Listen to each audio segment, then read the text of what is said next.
Hi everyone, welcome to my YouTube channel.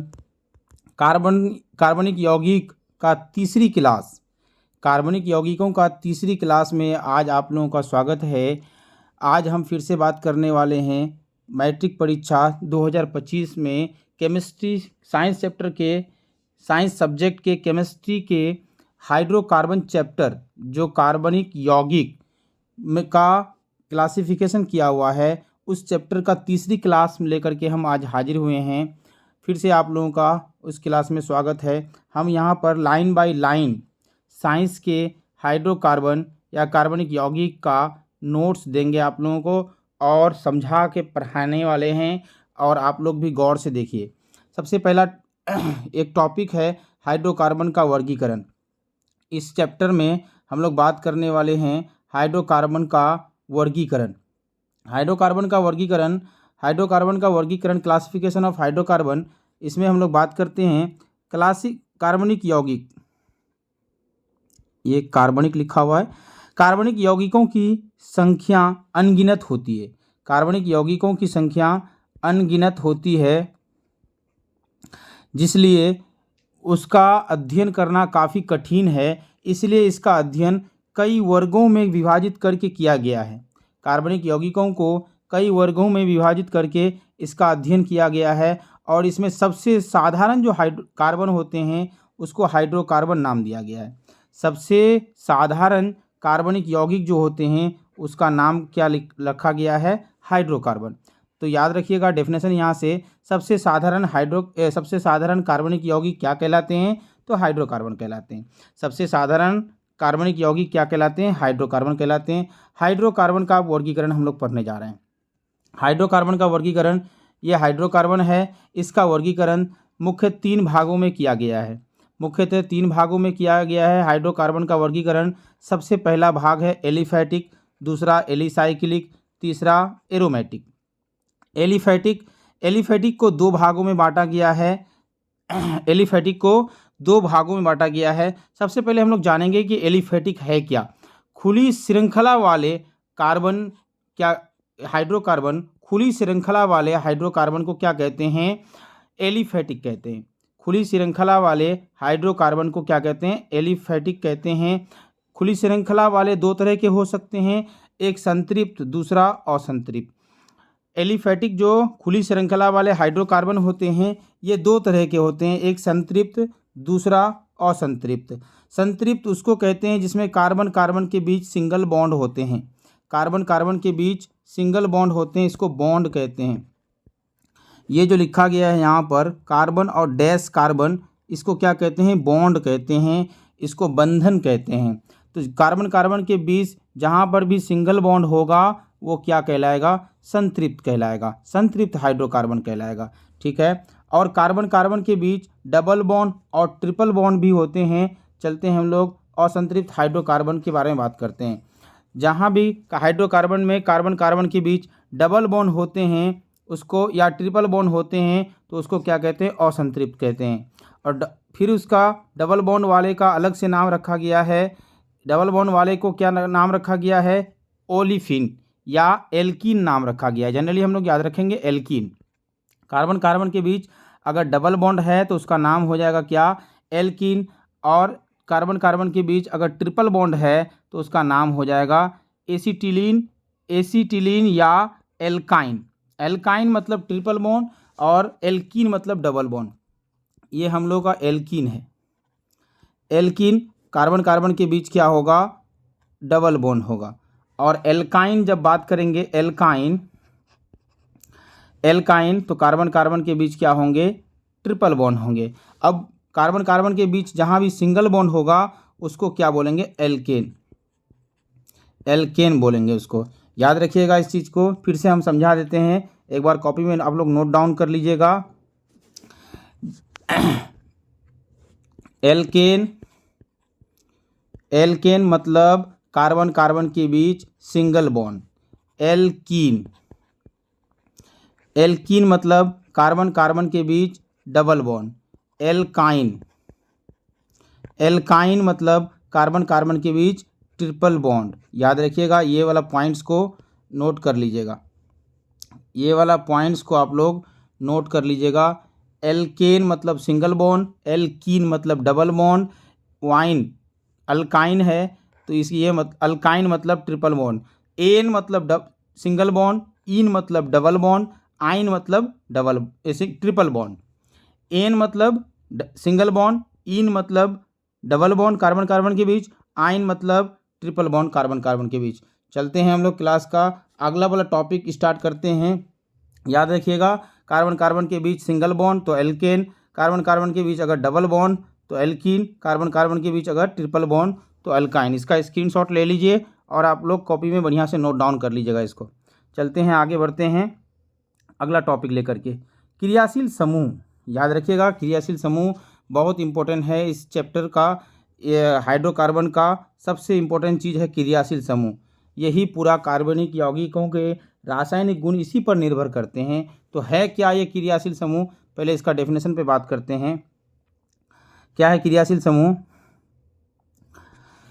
किसी कार्बनिक यौगिक में, ये कार्बनिक यौगिक है, किसी कार्बनिक यौगिक में उपस्थित वह समूह जिस पर यौगिक का रासायनिक गुण निर्भर करता है क्रियाशील मूलक कहलाता है या समूह कहते हैं इसको। क्रियाशील मूलक भी कह सकते हैं या समूह भी कह सकते हैं इसको। याद रखिएगा, किसी हाइड्रोकार्बन में या किसी कार्बनिक यौगिक में जिस पर हाइड्रोकार्बन का या कार्बनिक यौगिक का रासायनिक गुण निर्भर करता है उसको क्या कहते हैं? फंक्शनल ग्रुप कहते हैं, क्रियाशील समूह कहते हैं। फंक्शनल ग्रुप, क्रियाशील समूह कह सकते हैं इसको। ठीक, आगे बढ़ते हैं। ये होता कैसा है इसको पहले देखते हैं। मान लेते हैं ये हाइड्रोकार्बन है, ये वाला हाइड्रोकार्बन है क्या? CH3OH। तो ये जो है ना OH, ये Fg है, Fg4 फंक्शनल ग्रुप है, क्रियाशील समूह है। ये वाला क्या है? अक्रियाशील समूह है, इसको अक्रियाशील समूह कहते हैं। अक्रियाशील समूह कहते हैं इसको, अक्रियाशील मूलक कहते हैं। इसको जनरली R अक्षर से इंडिकेट किया जाता है। हम लोग नेक्स्ट वीडियो में समझेंगे कि R क्या होता है।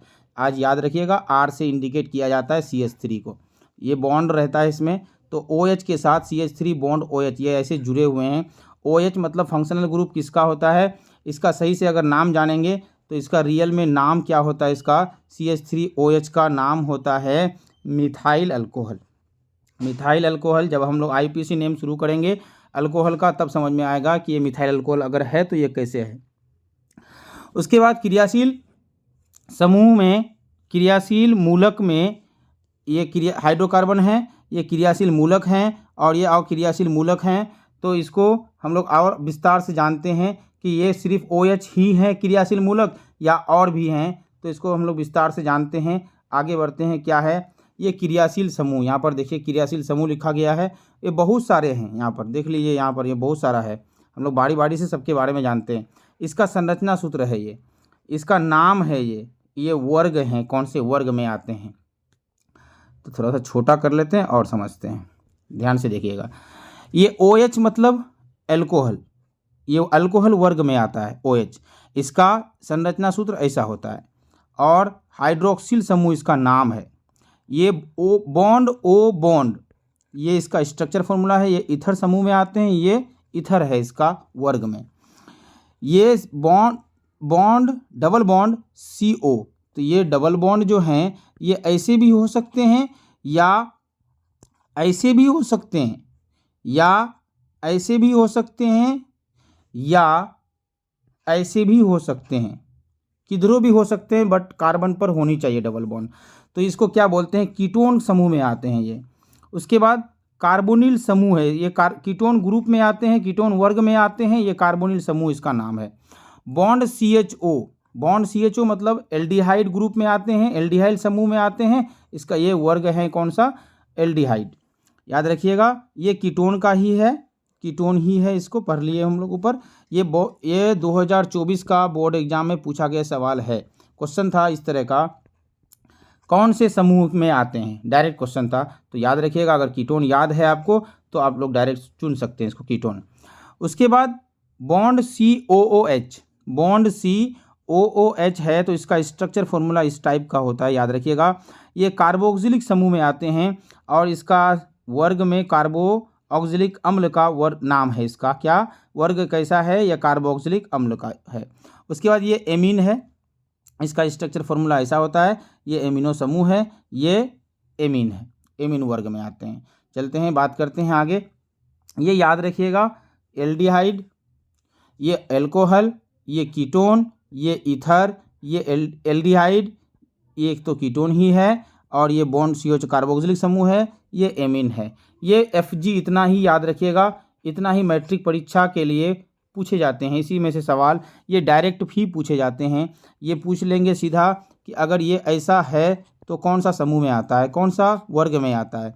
ये बॉन्ड CHO अगर है तो कैसा वर्ग में आता है, बॉन्ड CO है तो कैसा है, ये बॉन्ड O बॉन्ड है तो कैसा है, ये क्या है, बॉन्ड OH अगर हैं तो ये कौन से फंक्शनल ग्रुप हैं, किसका नाम है, इसका वर्ग बताएं।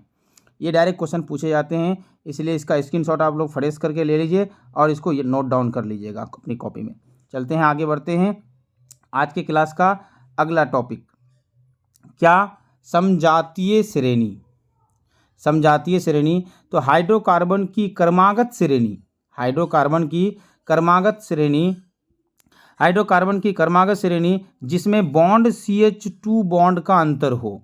कैसा अंतर हो, बॉन्ड CH2 बॉन्ड का अंतर हो, ये मेथेनॉल है,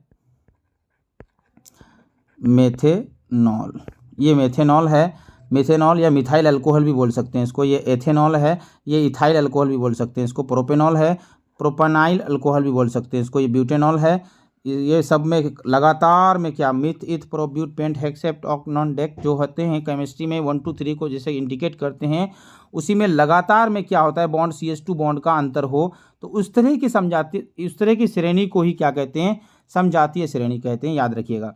चलते हैं, आगे बढ़ते हैं। फिर से थोड़ा सा उससे आगे बढ़ने से पहले हम लोग एक चीज़ जान लेते हैं, क्या, केमिस्ट्री की भाषा में 1 2 3 4 5 6, जनरली 6 कम से कम याद रखिए, फिर हम लोग आगे बात करेंगे इसके बारे में कि क्या कहते हैं। एक को क्या कहते हैं, मिथ कहते हैं, METH, मिथ या मीथा, मिथ। उसके बाद दूसरे को, 2 को क्या कहते हैं, ETH, इथ। उसके तीसरे को कहते हैं प्रोप, चौथे को, 4 को कहते हैं ब्यूट, 5 को कहते हैं पेंट, 6 को कहते हैं हेक्स, 7 को कहते हैं हेप्ट, 8 को ऑक्ट, 9 को नॉन, 10 को डेक। याद रखिएगा ये सब चीज़ को, इस सब चीज़ का हम लोगों को आगे में ज़रूरत पड़ेगा। ये मीठा भी कह सकते हैं, ईथा भी कह सकते हैं, प्रोपा भी कह सकते हैं, ब्यूटा भी कह सकते हैं, पेंटा भी कह सकते हैं, हेक्सा भी कह सकते हैं इसको। ठीक, आगे बढ़ते हैं। समजातीय श्रेणी के बाद बात करते हैं कार्बनिक यौगिकों का IUPAC नामकरण। IUPAC nomenclature of organic compounds, IUPAC नामकरण, international union pure applied and chemistry. ये international union pure applied chemistry में इसका नाम क्या है। क्यों पढ़ा इंटरनेशनल प्योर अप्लाइड केमिस्ट्री, क्योंकि बहुत सारे देशों में अलग अलग कार्बनिक यौगिक अलग अलग नामों से जान सकते थे लोग, अलग अलग ईजाद करके अलग अलग नाम रखता, तो सब पूरे देश मिलकर के एक यूनियन बनाया जिसमें सभी कार्बनिक यौगिकों का एक ही नाम रखने के लिए एक यूनियन बनाया गया। इसीलिए उस यूनियन के हिसाब से उसका नोमेनक्लेचर कैसा होगा, इसलिए उसका नाम क्या पड़ा, IUPAC नेम। सबसे पहले हम लोग बात करते हैं संतृप्त हाइड्रोकार्बन का। संतृप्त हाइड्रोकार्बन हम लोग पढ़ चुके हैं। संतृप्त हाइड्रोकार्बन उसको कहते हैं जिसमें कार्बन कार्बन के बीच सिंगल बॉन्ड हो, संतृप्त कहते हैं। इसका नाम अल्केन भी है। संतृप्त हाइड्रोकार्बन का सबसे अच्छा उदाहरण केवल अल्केन ही है उदाहरण इसका। ठीक, वैसा हाइड्रोकार्बन जिसमें कार्बन कार्बन के बीच एकल बंध हो, सिंगल बॉन्ड हो, संतृप्त हाइड्रोकार्बन कहलाता है। जैसे सबसे अच्छा उदाहरण इसका क्या है, एल्केन है। सबसे अच्छा उदाहरण है अल्केन याद रखिएगा। अल्केन ये हाइड्रोकार्बन का समूह है। एन ये सब पूरा क्या है, हाइड्रोकार्बन का समूह है। इसका जनरल फॉर्मूला क्या होता है, सबसे ज़्यादा इंपॉर्टेंट चीज़ है ये एल्केन का सामान्य सूत्र। इस जनरल फॉर्मूला सामान्य सूत्र क्या होता है, CnH2n+2 एल्केन का सामान्य सूत्र होता है, जहां n का मान 1 2 3 4 5 6 7 8 9 10 ले सकते हैं। अगर 1 लेंगे तो मीथेन हो जाएगा, 2 लेंगे तो इथेन हो जाएगा, 3 लेंगे तो पेंटेन हो जाएगा, तो ये प्रोपेन हो जाएगा, 4 लेंगे तो ब्यूटेन हो जाएगा। इसका IUPAC नेम एल्केन का कैसे लिखते हैं, अगर हम 1 लेते हैं तो क्या हम 1 बोले थे, क्या मीठा हो सकता है। अगर 1 लेंगे तो मीठा, तो इसमें क्या करेंगे, IUPAC नोमेनक्लेचर में एन जोड़ देंगे लास्ट में। लेकिन कैसे एन जोड़ेंगे, इस ए को काट करके एन को जोड़ना पड़ेगा, तब इसका जो नाम होगा, यहाँ से मिथ, यहाँ से एन, तो क्या हो जाएगा पूरा नाम मीथेन। इसका आईयूपीएसी नेम क्या हो जाएगा, कार्बन की संख्या अगर 1 हुआ तो मीथेन, 2 होगा तो इथेन, 3 होगा तो प्रोपेन, 4 होगा तो ब्यूटेन, 5 होगा तो पेंटेन। याद रखिएगा इसी तरह से यहाँ कार्बन की संख्या पर इसका नाम डिपेंड करेगा। 1 रहेगा तो मीथेन, 2 रहेगा तो इथेन, 3 रहेगा तो प्रोपेन, 4 रहेगा तो ब्यूटेन, 5 रहेगा तो पेंटेन। याद रखिएगा आईपीसी नोमेनक्लेचर इसी तरह से होता है। अगर हेक्स 5 रहेगा तो पेंटेन, हेक्स रहेगा तो हेक्सेन। यहाँ पर आईपीसी नोमेनक्लेचर में यहाँ पर पेंट और हेक्सा दे करके बताया गया है। यहाँ पर से मीथेन का भी याद रख सकते हैं आप लोग। चलते हैं आगे बढ़ते हैं, ये काफ़ी इंपॉर्टेंट टेबल है, इसको देख लिया जाए। मीथेन का एल्केन का सामान्य सूत्र बताया गया है, जनरल फार्मूला बताया गया है, संघनित सूत्र बताया गया है और स्ट्रक्चर फार्मूला बताया गया है। ऑब्जेक्टिव में कभी कभी आ जाते हैं कि एल्केन कौन है, एल्कीन कौन है, एल्काइन कौन है। एल्केन में अगर ये इस टाइप का है C2H6 तो ये कौन सा एल्केन है, तो याद रखिएगा यहाँ पर डिपेंड करेगा हमेशा कार्बन की संख्या पर। कार्बन यहाँ पर देखिए तो ऊपर वाला में 1 है, दूसरा वाला में 2 है, तीसरा वाला में 3 है, चौथा वाला में 4 है, तो नाम क्या हो जाएगा मीथेन, इथेन, प्रोपेन, ब्यूटेन। 1 रहेगा तो मीथेन, 2 रहेगा तो ब्यूटेन, इथेन, 3 रहेगा तो प्रोपेन, 4 रहेगा तो ब्यूटेन। कार्बन की संख्या पर इसका नाम आता है। तो मीथेन का स्ट्रक्चर फॉर्मूला ऐसा होता है, इथेन का ऐसा होता है। ध्यान रखिएगा इसका सूत्र पर, ये सूत्र हमेशा कार्बन कार्बन के बीच सिंगल बॉन्ड होता है एल्केन है तो, और कार्बन के पास एक नहीं कुल मिला के 4 बॉन्ड होते हैं। ये वाला बीच वाला कार्बन को देखा जाए तो एक इधर है बॉन्ड, एक इधर है, एक ऊपर है, एक नीचे है, दाएं हैं बाएं हैं सब। तो इसका ये मीथेन का ये संघनित सूत्र इस टाइप का होगा, इथेन का संघनित सूत्र ऐसा होगा। प्रोपेन का स्ट्रक्चर फॉर्मूला को बात किया जाए अगर, तो यहाँ पर कितना है, H की संख्या, C की संख्या 3, तो 1 2 3 है ना यहाँ पर कार्बन। उसके बाद हाइड्रोजन की संख्या देखो तो 1 2 3 4 5 6 यहाँ पर होगा, 7 8 कुल मिलाकर के ऐसा है। इसका संघनित सूत्र ऐसे होते हैं। बीच वाला में बात किया जाए तो केवल 2 ही को हाइड्रोजन है, ऊपर है एक नीचे है। उसके बाद इसी तरह से ब्यूटेन, C4H10 ब्यूटेन का बात कर लेते हैं, थोड़ा सा दिखाई नहीं दे रहा था यहाँ पर देखिए। ब्यूटेन मतलब कार्बन की संख्या कितना, 4 रहेगा तो ब्यूटेन, 4 रहेगा तो ब्यूटेन। याद रखिएगा एक और भी शॉर्टकट बता रहे हैं, हमेशा एल्केन का सामान्य सूत्र याद रखने के लिए 2 गुना से 2 अधिक, CN फॉर्मूला CnH2n + 2, अगर n का मान हम 2 लेते हैं तो NC2H यहाँ पर क्या हो जाएगा, 2 दूनी 4 और 2 6, तो यहाँ पर 2 दूनी 4 होता है ना, 2 गुना से 2 अधिक है, तो याद रखिएगा 2 गुना से 2 अधिक तो एल्केन होगा हमेशा, 2 गुना से 2 अधिक तो एल्केन होगा। याद रखिएगा अगर तुमको जानना है एल्कीन तो हम लोग नेक्स्ट क्लास में जानेंगे उसको। आज याद रखिएगा 2 गुना से किसी हाइड्रोकार्बन में अगर हाइड्रोजन की संख्या कार्बन की संख्या से 2 गुना से 2 अधिक है तो याद रखिएगा वो एल्केन है, एन वाला समूह है, एल्केन है, एन वाला समूह है, एल्केन है। 2 गुना से 2 अधिक, 4 दूनी 8 दूनी 10, 3 दूनी 6, 2 8, हमें 2 गुना से 2 अधिक तो मतलब एल्केन होगा हमेशा। चलते हैं आगे बात करते हैं हम लोग। थोड़ा सा इससे पहले एक चीज़ और जान लेते हैं, क्या ध्यान रखिएगा नेक्स्ट क्लास के लिए काफ़ी इंपॉर्टेंट रहेगा। मिथ फिर से बता देते हैं एक बार हम। मिथ मतलब नोट कर लीजिएगा कॉपी में, मिथ मतलब 1, इथ मतलब 2, प्रोप मतलब 3,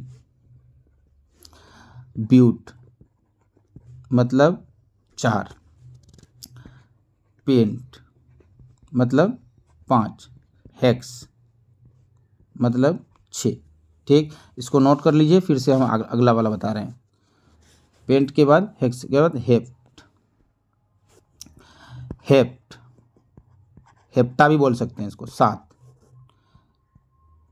हेप्ट के बाद ऑक्ट 8, नॉन मतलब 9, डेक या 10 बोल सकते हैं इसको नेक्स्ट क्लास के लिए याद रखिएगा। फिर से हम लोग टेबल में बता देंगे। आज का क्लास यहीं पे समाप्त होता है। नेक्स्ट वीडियो में मिलते हैं आईयूपीएसी एल्कीन और एल्काइन के साथ।